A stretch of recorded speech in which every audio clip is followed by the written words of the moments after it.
አንዲት እናት ልጇን ከወለደች በኋላ በሚያሳዝን ሁኔታ ሽንት ቤት ውስጥ ጣለችው።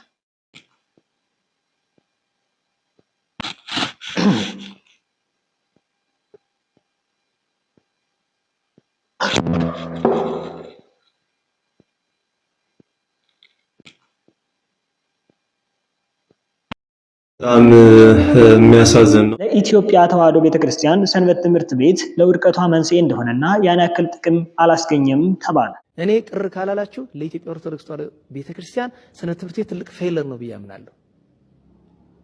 100% ብለን ብንሰጥ ከሰንበት ትምህርት ቤት የሚገኘው ጥቅም 0.5 ጥቅም አልተገኘበትም። ብንጸድቅም ባንጸድቅም እንኳንም ክርስቲያን ሆን። ርዕሰ ሊቃውንት አባ ገብረ ኪዳን። ብንጸድቅም ባንጸድቅም እንኳን ክርስቲያን ሆን እመቤቴ እንኳን ኦርቶዶክስ ሆን። ለምን መሰላችሁ? ሁለት ተማሪዎች ወንድሞቻችንና እህቶቻችን ለብሰው የሚያገለግሉት ልብስ የካቶሊክና የጴንጤ ልብስ ነው ተባለ። ተማሪ ልብስ ይባላል። የሰንበት ተማሪ ልብስ አይደለም፣ እሱ የጴንጤ ካቶሊክ ልብስ ነው።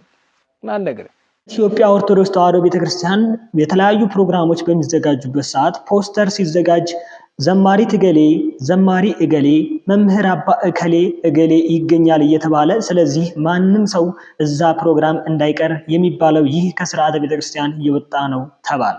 አንድ ጊዜ ቤተክርስቲያን ላይ ክብረ በዓል ሲኖር የሆነ ፕሮግራም ሲኖር ምን ይደረጋል? ፖስተር ይጻፍና መምህር እገሌ፣ ዘማሪ እገሌ ተጋብዟልና ማንም ሰው እንዳይቀር ተብሎ ፖስተር ይለጠፋል አይደል? ይሄ የቤተክርስቲያናችን ስርዓትና አስተምህሮ አይደለም። እየሰማችሁ ነው? ሰንበት ተማሪዎች ወንድሞቻችንና እህቶቻችን በአገልግሎት ጊዜ የሚለብሷቸው ልብሶች ከቤተክርስቲያን ስርዓት እየወጣ እንዲሁም የካህናትን በተለይ ደግሞ የዲያቆናትን ልብስ እየለበሱ ነው ተባለ። በእውነት በሚያሳዝን ሁኔታ አንዳንዱ በትክክል የቤተ መቅደስን አክሊል ወይም ቤተ መቅደስ ውስጥ ቀሳውስት ዲያቆናት የሚቀድሱበትን ፍጹም አክሊል የሚመስል አክሊል የሰንበት ትምህርት ቤት መዘምራን ወመዘምራት እያደረጉ ነው። ይሄ ተገቢ አይደለም። በስመ አብ ወወልድ ወመንፈስ ቅዱስ አሐዱ አምላክ አሜን። ውድ የስፍና ሚዲያ ተከታታዮች በያላችሁበት እንዴት አላችሁ? እኔ ደህና ነኝ ያለው እግዚአብሔር ይመስገን። በዛሬው ቪዲዮ ፕሮግራማችን የምናየው ኢትዮጵያ ኦርቶዶክስ ተዋሕዶ ቤተክርስቲያን ከሰንበት ትምህርት ቤትና እንዲሁም ከሰንበት ተማሪዎች ወንድሞቻችንና እህቶቻችን ጋር ተያይዞ የሚነሱ ችግሮችን በተመለከተና ለእነዚህም ችግሮች ደግሞ የቤተክርስቲያን ሊቃውንት አባቶቻችን ርዕሰ ሊቃውንት አባ ገብረ ኪዳንን ጨምሮ አስፈላጊውን መልስ ሰጥተዋል። እንዲሁም ከሰሞኑ የተከሰቱ አዳዲስ ነገሮችን አብረን የምናየው ላይክ፣ ሼር፣ ቻናሉ ሰብስክራይብ ማድረግ የስፍና ሚዲያ ቤተሰብ እስከ ቪዲዮ ፍጻሜ ድረስ አብራችሁን ቆዩ። እኔ ቅር ካላላችሁ ለኢትዮጵያ ኦርቶዶክስ ተዋሕዶ ቤተክርስቲያን ሰንበት ትምህርት ቤት ትልቅ ፌለር ነው ብዬ አምናለሁ። 100% ብለን ብንሰጥ ከሰንበት ትምህርት ቤት የሚገኘው ጥቅም 0.5 ጥቅም አልተገኘበትም። አስቡት። ለምን የትውልድ ሰንሰለት ፈጠርና ቼን ነው። ይማራል ይጠፋል። ይማራል ይጠፋል። ለምንድን ነው ችግሩ? ሰንበት ትምህርት ቤትን የቅድስና ህይወት ያላቸው ሰዎች እንዲይዙት አላደረግንም። ከላይም ከታችም በጣም የቸገረን ነገር ነው። ግን እንችላለን። ዛሬ ሀብለን እንጀምረው እንችላለን። መጽሐፍ ይላል ለሚያመን ሁሉ ይቻላል። እንጀምረው ከዛሬ። በአገልግሎት መኖር የምንፈልገው ለዘላለም ነው። እስከሆነ ጊዜ አይደለም። በቃ መጽሐፍ ይላል እስከ ዳሬ እስትንፋስ እስከ መጨረሻዋ ህቅታ ድረስ በአገልግሎት ለመኖር በየዋሃት፣ በትዕግስት፣ በማስተዋል፣ በትህትና፣ በቅንነት ሁሉ ባንዴ አይገኝም። ቀስ በቀስ ይደረስበታል። እንዳሉት ልክ ናቸው። ሰንበት ተማሪዎች አሁን ብዙ ጊዜ የሚማሩ ተማሪዎች ምን ያደርጋሉ? ልክ ወደ ትዳር ሲደርሱ የራሳቸውን የግል የሆነ ቢዝነስ ወይም ስራ በሚጀምሩበት ሰዓት ከዛ በኋላ ከሰንበት ትምህርት ቤት አገልግሎት ይርቃሉ። ነገር ግን ይህ መሆን የለበትም። ሁላችንም ቢሆን በተሰጠን መክሊት በቤተክርስቲያን እያገለገልን በቤቱ እስከ መጨረሻው መጽናት አለብን።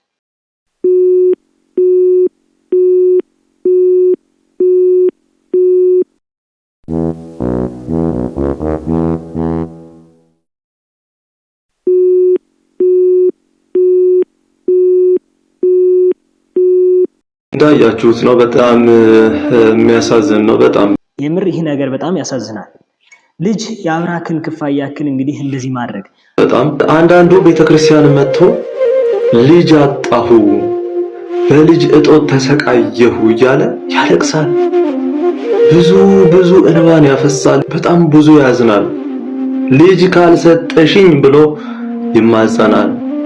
አይኖ አውቃለሁ ብዙ ጉዳዮች እንግዲህ ኤቲካል ዲሌማ የሚባል ነገር የሚያስከትሉ ማለትም ለውሳኔ እንደዚህ የሚያደርሱ ጉዳዮች ሊኖሩ ይችላሉ። ነገር ግን ራሳችንን ሁሌም ቢሆን አስተዋይነት በተሞላበት መንገድ መጓዝ አለብን። ግማሹ ወዲያው ጥያቄው ይመለስለታል፣ ግማሹ ደግሞ ቆይቶ ይመለሳለታል። ይሄ የእግዚአብሔር ፈቃድ ነው።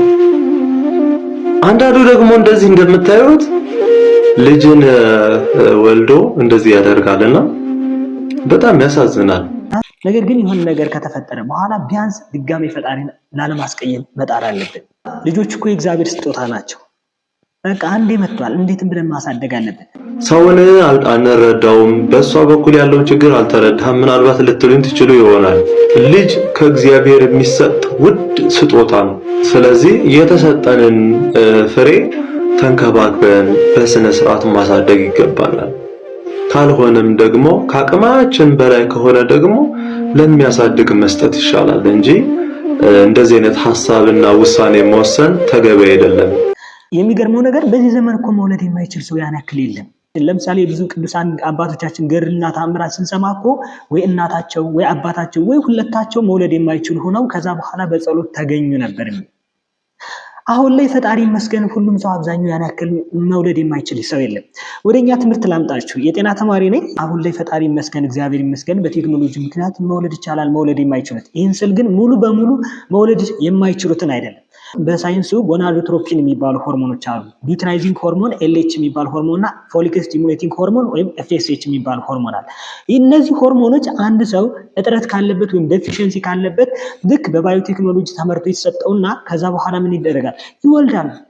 ነገር ግን ኤፍኤስኤችም ኤልኤችም የሚባሉት ሆርሞኖች ሙሉ በሙሉ ዴፊሺየንሲ ያለበት ሰው መውለድ አይችልም፣ ወይም በዚህ በባዮቴክኖሎጂ በሕክምናው መስተካከል አይችልም። እንደዚህ አይነት የማድረግ ወደፊትም ቢሆን በምንም አይነት ጭንቅ ውስጥ በምንም አይነት ሐዘን ውስጥ በምንም አይነት ስቃይ ውስጥም ሆነ በምንም ውስጥ ብትሆኑ እንደዚህ አይነት ውሳኔ አትወስኑ። እግዚአብሔርም ይጠይቃችኋልና እንደዚህ አታደርጉ። እሺ፣ እነዚህ አይነት ነገሮች እንግዲህ አስበንበት የሚሆን በስህተት ከተፈጠሩ በኋላ አንዴ ተፈጥሯል፣ በቃ ራሳችን ለንስሐ ማዘጋጀት፣ ፈጣሪን ዳግመኛ ላለማስቀየም ነው መሞከር ያለብን። ሰንበት ተማሪ ልብስ ይባላል። የሰንበት ተማሪ ልብስ አይደለም እሱ፣ የጴንጤ ካቶሊክ ልብስ ነው።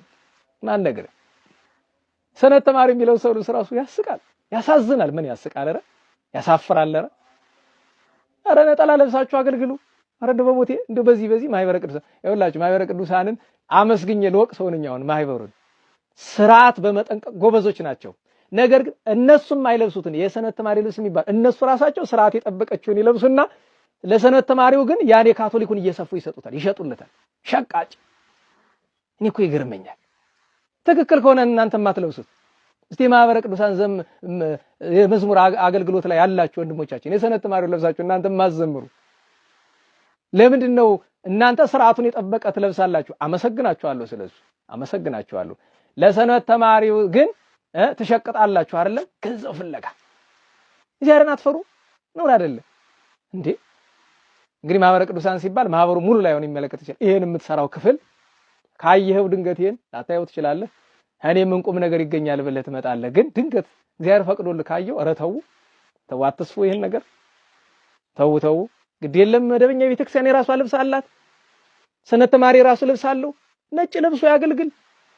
ነጭም ከሌለው ያቺ ያገኛትን ብጣቂ ነጠላ አድርጎ ቢሆን ያገልግል።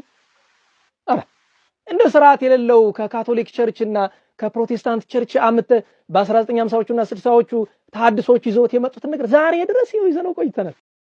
መምህሩ እንዳሉት እንግዲህ የሰንበት ትምህርት ቤት አገልጋዮች ወንድሞቻችንና እህቶቻችን የሚለብሱት ልብስ እንግዲህ የሌላ እምነት ከሆነ ወይም ከቤተ ክርስቲያን ስርዓት የወጣ አለባበስ ስርዓትን አለመልበስ፣ ቤተ ክርስቲያን የምትፈቅደውን ልብስ ለብሶ ማገልገል፣ በቃ ነጠላ ይሄ በቂ ነው። የሰንበት ትምህርት ቤት መዘምራን ሁሉ አክሊል የሚባል ነገር መድፋት የለባቸውም። ተገቢ አይደለም፣ በጣም ነው። ሌላኛው የሰንበት ትምህርት ቤት ወንድሞቻችንና እህቶቻችን እያደረጉት ያለው ልብሳቸው ከምን ጋር እየተመሳሰለ መጥቷል? ከካህናት በተለይ ደግሞ ከዲያቆናት አልባሳት ጋር አክሊሉም እየተመሳሰለ መጥቷል። ይህ ነገር የቤተክርስቲያን ስርዓት አይደለም። የማይሰሙትን መገሰጽ፣ የሚሰሙትን ማስተማር፣ የተማሩትን ደግሞ እንዳይስቱ ምን ማለት መምከር። ምክር ወሳኝ ነው። ሰውን ማን ያመስለዋል? ትምህርት። እህልም ማን ያመስለዋል? እሳት። ዲያቆኑ የካህኑን ልብስ መልበስ አይችልም። ልክ እንደዚህ ሁሉ ሰንበት ተማሪዎች እህቶቻችንና ወንድሞቻችን የዲያቆኑን አልባሳት መልበስ አይችሉም።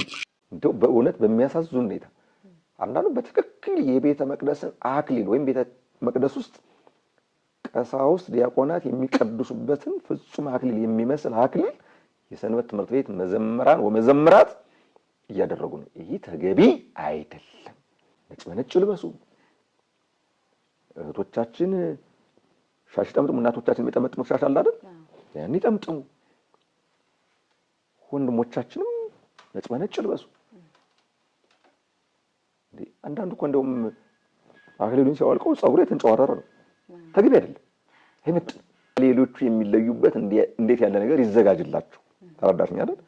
ከሌሎች የሚለዩበት እንዴት ያለ ነገር ይዘጋጅላቸው። አገልግሎታቸው ጥሩ ነው፣ በጣም ጥሩ ነው። የሰንበት ትምህርት ቤት አባላትን በጣም እወዳለሁ፣ አከብራለሁ፣ አስተምራቸዋለሁ። ባለፈው አንድ ያየሁት ነገር አለ። ጥሩ አይደለም። ሴቶቹም ወንዶቹም እኩል እንዲጠመጥሙ ተደረገ። ተረዳሽኝ አይደል? ሴቷ የቄስ ጥምጥም እንድትጠመጥም ማለት ነው። ሴቷ የመርጌታውን ጥምጥም እንድትጠመጥም። ይሄ እኮ ጥሩ አይደለም።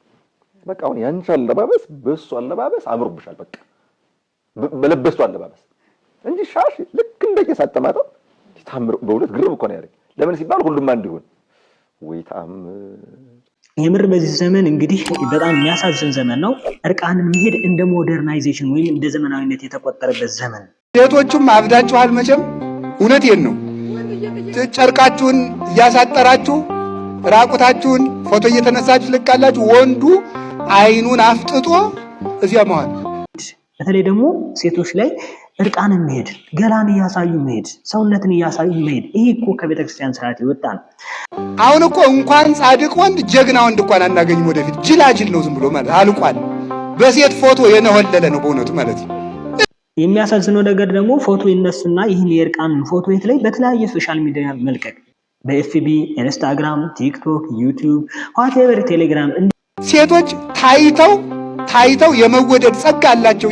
የዚህ ምስጢር ደግሞ እነግራቸዋለሁ የሌላ ቀን። ታይተው ነው የሚወደዱት። ለምን መሰላችሁ?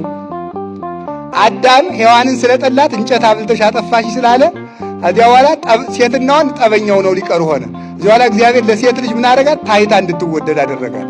ስለዚህ ሴትን እያየ ሰው ወንድ ይወዳል ማለት እና አይን ላይ መጠንቀቅ ነው። ሰምታችሁኛል? አይንህን ካልተጠነቀቅ አጥምዶ አናውዞ ይጥልሃል። እንደው በሞቴ እስኪ እነዚህ ሁለት የአለባበስ ስርዓቶች ተመልከቷቸው። የትኛው ያምራል? አላውቅ ብላችሁ ነው እንጂ የእናቶቻችን አለባበስ እኮ በጣም ውበትን የሚሰጥና የተከበረ የሚማርክ አለባበስ ስርዓት ነው። የቤተ ክርስቲያን ስርዓትንም የተከተለ የአለባበስ ስርዓት። አንዳንድ ጊዜ ቤተ ክርስቲያን ላይ ክብረ በዓል ሲኖር የሆነ ፕሮግራም ሲኖር ምን ይደረጋል? ፖስተር ይጻፍና መምህር እገሌ ዘማሪ እገሌ ተጋብዟልና ማንም ሰው እንዳይቀር ተብሎ ፖስተር ይለጠፋል አይደለም? ይሄ የቤተ ክርስቲያናችን ስርዓትና አስተምህሮ አይደለም። እየሰማችሁ ነው? የሌላው ቤተ እምነት ወደኛ ተጋብቶብን ነው። እኛማ ከ1 እስከ 30 መሰብሰብ አባላቶች እኮ አሉ። ሌላው በምን ይሰብሰብ? በ1 እንዳይል ጌታን ያክብር፣ በ2 እንዳይል ታዲዮስን ያክብር፣ በ3 እንዳይል በአባን ያክብር፣ በ4 እንዳይል ዮሐንስን ያክብር፣ በ5 እንዳይል አሜና ያክብር። በምን ስም ይሰብሰቡ? መሰብሰቢያ ስላጡ ምን ያደርጋሉ? ዛሬ ትልቅ የሆነ እንዲህ አይነት ፕሮግራም አለን እንዳቀሩ። አንዳንዶቻችን ደግሞ ይህን ተከትለን ምን እናደርጋለን? ዘማሪ ከሌ ከመጣ፣ ዘማሪ ትገሊት ከመጣች ወይም መምህር አባ ከመጣ እኔ እዛ ላይ አልቀርም እሄዳለሁ፣ ወይም እከሌ ከሆነ አልሄድም። ይህ መባል የለበትም። ምክንያቱም እኛ ሰውን ብለን አይደለም ወደ ቤተክርስቲያን የምንሄደው፣ እኛ ክርስቶስን ብለን ነው ወደ ቤተክርስቲያን የምንሄደው። ያለበዛ ግን ሰውን እየተከተልን የምንሄድ ከሆነ ያ ሰው ሲወድቅ አብረን እንወድቃለን። ልጆቻችሁን ስም ስታወጡ ቅዱስ ለልጅህ በረከሰ ኑሮ እየኖርክ ልጅህን ቅዱስ ትላለህ። ቅድስት ነውር አይደለ? የንታ በቀደም ነግሬያችኋለሁ አይደል? የንታ ባክህ እንዲያው አስተምረን የምጮህበታለሁ ብሎኝ በጣም ነውር ነው። ልጆቻችሁን ቅዱስ ቅድስት አማኑኤል አትበሉ ባካችሁ። ኧረ ተው ነውር ነው። እሳቸው እንዲያውም አሉኝ ተማሪዎች አንተ ማን ነው ስም ስለው አማኑኤል አለኝ። አደፋፈር ዛማኑኤል ነው ትበል። ምን ኢየሱስ ክርስቶስ መባል እኮ ነው የቀረን እና ቅዱስ ቅድስት አትበሉ ልጆች። በጣም ኃጢአት ነው። ንስሐ ያስፈልገዋል። ነውር ነው። የቅዱሳንን ማዕረግ መቀለጃ እናድርገው። እንደተባለው እነዚህ ስሞች አሁን ለልጆቻችን መሰየም የማንችላቸው ስሞች ናቸው። እንዴ በጣም ብዙ ስም እኮ ሞልተዋል። እንደውም እኮ ቤተክርስቲያን ስርዓተ ጥምቀትን ሲፈጸምልን እኮ የምትሰጠን ስም አለን። ገብረ ወለተ እየተባለ የሚሰጠን ስም አለ። በዛ ስም ብንጠራ ምን ችግር አለ? ለምን ቤተክርስቲያን የማትፈቅደውን ስም ለልጆቻችን እንሰይማለን? ይህ እኮ ከቤተክርስቲያን ስርዓት ይወጣል። አሁን ይህን ጉባኤ አዘጋጅታ አስተማሪዎች ሰንበት ተማሪዎች ናቸው። ይህንን ሰንበት ትምህርት ቤት ጠንክራችሁ በሲሆን ሽማግሌዎች ሁሉ በቀር ልጆቻችሁ እየሰደዳችሁ ተማሩ። ደግሞ ምን አይነት ችግር ዲያብሎስ ክፉ አይደል? ሰንበት ትምህርት ቤት መጥተው ልጆች ጠንክረው እንዳያድጉ ደግሞ ምን ያደርጋል? ሰንበት ትምህርት ቤት እኮ መተጫጫ ነው ይላል አይልም ይላል። አባታችን አባ ገብረ ኪዳን ርዕሰ ሊቃውንት እንዳሉት እንግዲህ አብዛኞቹ የተሳሳተ ከሰንበት ተማሪዎች እህቶቻችን ወንድሞቻችን ግምት ይገባሉ። ማለትም ከመተጫጨት ጀምሮ ሌሎች ብዙ ነገሮች ይባላሉ። እኛ ግን መያዝ ያለብን በተለይ ደግሞ ይህ መተጫጨት የሚባለው ነገር ይህ ነገር አባታችን እንዳሉት ሊመሰገንና ሊበረታታ የሚገባ ነገር ነው። ምክንያቱም እዛው ላይ ተማሩ፣ ሁለታቸውም እዛው ላይ ተጫጩ። ከዛ በኋላ በቤተ ክርስቲያን ስርዓት በስርዓተ ቁርባንም ይሁን በስርዓተ ተክሊል ጋብቻቸውን ፈጽሞ ነገ የተሻለ ትውልድ ለቤተ ክርስቲያን ጥሩ ፍሬን የሚያፈራ ልጅን ይወልዱልናል። ይህ እኮ የሚበረታታ ነገር ነው። እና ታዲያ ዱሩ ዶል ያጭልህ ነው እንዴ? ሞኝ ናችሁ መሰለኝ። ማጨት እኮ ያለበት እንደውም ሰው ሰንበት ተማሪ ተጫጭቶ እንዲገባ መፍቀድ አለባችሁ። ሰንበት ተማሪዎች እንዲተጫጩ ስለማትፈቅዱላቸው ተደብቀው ዝሙት እንዲሰሩ ልታረጓቸው ነው ማለት ነው። ተጫጭተው እንዲጋቡ ግን ብንፈቅድላቸው ህጋዊ ሆነው ወደ እናት አባት ይመጣሉ። ስለዚህ ማድረግ ያለባችሁ ሰንበት ተማሪዎች አንድ ላይ በሄዱ ቁጥር በተራመዱ ቁጥር ቤተክርስቲያን በመጡ ቁጥር እየተጫጩ እኮ ነው፣ ተበላሽተዋል። የገጠሩ ሰውማ ደግሞ በረዶ ነው የሚያስመቱን ይላል። እሱ የሰው ደንበር ሲገባ በረዶ አይመጣም ማለት ጠላውን የቀነደሸ ሰክሮ ሲያደገድግ ሲያድር በረዶ አይመጣም። ሰፈር ሲሰፍር በረዶ አይመጣም። አይጥጋም እንደውም አምላክ በዓል ሲሽር እሱ የሰው ደንበር ሲሰራ እንኳን ሌላ እኮ ሳር ሲሰርቅ ነው የሚያድር። ሰርቆ እያጨረ በዚያ በረዶ አይመጣም። ሰንበት ተማሪ ከበሮ ሲመጣ በረዶ ወረደ። ምን አለ አንድ ሞኝ የተከለውን 50 ሊቃውንት አይነቅሉትም ተብሏል። አንድ ጅል የተከለውን። ስለዚህ ልጆቻቸውን የተሳሳተ ለሰንበት ተማሪዎች እህቶቻችንና ወንድሞቻችን ያዝነው ካለ እሱን ነገር ማስወጣት ይጠበቅብን። ሰንበት ተማሪ ማለት የክርስቶስ ተማሪ ማለት ነው። ሰንበት ትምህርት ቤት በምንሄድበት ብቻ አይደለም። ሰርክ መርሃ ግብርም ይሁን ቅዳሴ ልናስቀድስም ይሁን ማለዳ ለጸሎትም ይሁን ጓደኞቻችን አሉ አይደለ? ወንድሞቻችን በተለያዩ የቁማር ቤቶችና በተለያዩ ሱሶች ተይዘው ያሉ፣ እህቶቻችን ደግሞ በሱስም ባያዙ ወይም በተለያየ ነገር ቤታቸው ተቀምጠው ያሉ እህቶቻችንም አሉ። ስለዚህ እነሱን ማድረግ እስኪ እህቴ፣ እስኪ ወንድሜ ነይ እንሂድ፣ ዛሬ እናስቀድስ ወይ እንሂድ፣ ቤተክርስቲያን ደርሰን እንምጣ፣ እንደዚህ እያል ምንም መውሰድ አለ። የሰንበት ትምህርት ቤት አገልግሎት በጣም ጥቅም እንዳለው ሆኖ ጉዳቱ ምን መሰላችሁ? አገልግሎት በዝቶብን እንባክናለን።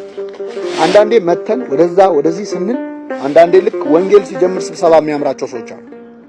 ልክ ወንጌል ሲጀምር ፋይል ማስተካከል የሚያምራቸው፣ ወንጌል ሲጀምር ዩኒፎርሙን ሳንተኩሰው ሳናጥበው የሚሉ አሉ። ልክ ትምህርት ሲጀምር ማለት ብዙ ማርታዎች አሉ ማለት ነው። ምንድነው ጉዳቱ? አገልግሎት ስለበዛባት ባከነች። ለ5 ደቂቃ እንኳን ጸሎት ሳናደርግ ቤታችን ሄደናና እናውቃለን። ቀጥታ እንደውም አንዳንድ ሰው ወደ ቤተ መቅደሱ ሳይሄድ ቀጥታ አዳራሽ መጥቶ ባለቤቱን ሳያናግር ይሄዳል። መጥቶ የቤቱን ባለቤት እንደው እንዴት አደርክ እንዴት ዋልክ እንኳን ሳይል ማለት ነው፣ ከእግዚአብሔር ጋር ሳይነጋገር ለ5 ደቂቃ እንኳን ጸሎት ሳናደርግ መተን እንደ ዕቁብና እንደ ድር ሰዎች ለማግኘት የምንመጣበት ጊዜ አለ። ሰንበት ቤት ወይ ቤተክርስቲያን መጣና የምንወዳቸው የምናውቃቸው ጓደኞቻችን አሉ። እነሱን ርዕሰ ሊቃውንት አባ ገብረ ኪዳን ብንጸድቅም ባንጸድቅም እንኳንም ክርስቲያን ሆን የሚል በሰሞኑ እንግዲህ በቲክቶክ እየተዘዋወረ ያለ ቪዲዮ አለ። ብንጸድቅም ባንጸድቅም እንኳን ክርስቲያን ሆን እመቤቴ እንኳን ኦርቶዶክስ ሆን። ለምን መሰላችሁ? ይሄ ቅዳሴ እኮ የማን ነው? የመላእክት ነው። አሐዱ አብ ቅዱስ፣ አሐዱ ወልድ ቅዱስ፣ አሐዱ ውእቱ መንፈስ ቅዱስ። አሁን ይህንን ቅዳሴ እኮ የሚካኤል ቅዳሴ ነው። ቅዱስ ሚካኤልን ለመስማት አዋጅ አዋጅ! ሁላችሁም 1 ሚሊዮን ብር አምጡ ብንባል አሁን ማን ከፍሎ ይሰማው ነበር? አባታችን አባ ገብረ ኪዳን እንግዲህ በሰሞኑ በጉባኤ ቤታቸው እንግዲህ የእሳት አደጋ ደርሷል። ለዚህም መላው ህዝበ ክርስቲያን ሙሉ እንግዲህ አዝነናል። አባታችን እንግዲህ እንኳንም እግዚአብሔር እርስዎን አተረፈልን እያን በእውነቱ አባታችን ርዕሰ ሊቃውንት አባ ገብረ ኪዳን በዚህ ዘመን ለእኛ ቀኝ እጃችን ለመናፍቃን ደግሞ የራስ ምታት የሆኑ አባታችን ናቸው። አባታችን ቡራኪዎት ይድረሰን።